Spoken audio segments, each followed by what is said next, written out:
During my allergy test, the doctor stopped and said, "You're reacting to something that doesn't exist in nature. I've had allergies my whole life. Pollen, dust, shellfish, the usual suspects. So when my throat started swelling randomly last month, my doctor referred me to an allergist for the full panel test. They sat me down and started pricking my back with dozens of tiny needles. Each one had a different allergen. The nurse marked them with a pen so they'd know what was what. This'll take about 20 minutes, she said. Just sit tight and try not to scratch." I nodded and pulled out my phone. 5 minutes in, I felt the itching start. Normal. Then it got worse. Way worse. My entire back felt like it was on fire. The nurse walked back in, glanced at my back, and her face went white. "Dr. Patel." Now. Dr. Patel came rushing in. He looked at my back, then looked at the nurse. "Which one is this?" She checked her chart. "All of them. Every single marker is reacting." "That's impossible." They turned me around so I could see in the mirror. My back looked like I'd been attacked by bees. Massive welts everywhere, red and swollen. Dr. Patel grabbed his chart and started reading through the allergens out loud. Pollen, dust mites, mold, cat dander, peanuts. Then he stopped mid-sentence. He leaned in closer to one specific welt. It was bigger than all the others, raised almost half an inch off my skin, and spreading fast. "What marker is that?" he asked the nurse. She checked. "That's the control." Dr. Patel froze. "The saline control?" "Yes." He looked at me like I was a science experiment gone wrong. "You're reacting to salt water. Is that bad?" "Salt water is inert. It doesn't cause allergic reactions. That's why it's the control. It's supposed to do nothing." But my back was doing the opposite of nothing. The welt kept growing. Now, it was the size of a baseball. Dr. Patel grabbed his phone and stepped into the hallway. I heard him talking fast to someone, using words I didn't understand. The nurse stayed with me, watching the welt like it might explode. "Am I dying?" "No," she said, but she didn't sound sure. Dr. Patel came back with another doctor. This one was older, maybe 60,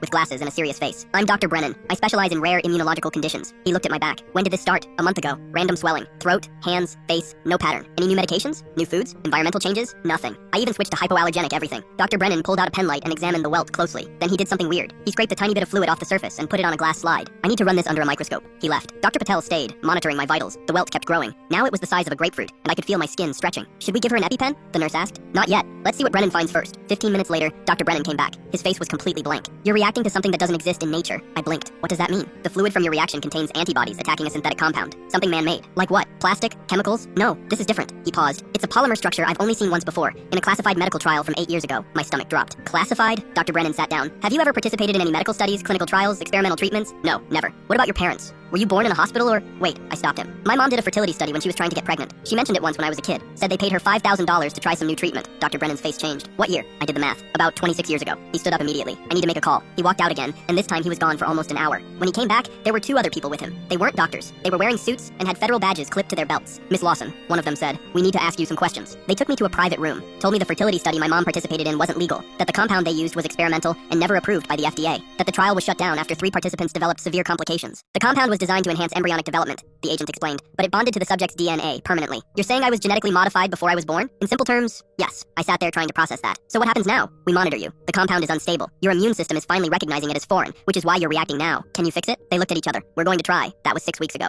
I'm writing this from a research facility in Maryland. They're running tests every day, trying to figure out how to remove something that's literally part of my DNA. Turns out I'm allergic to myself. Or more accurately, I'm allergic to whatever they turned me into before I was even born.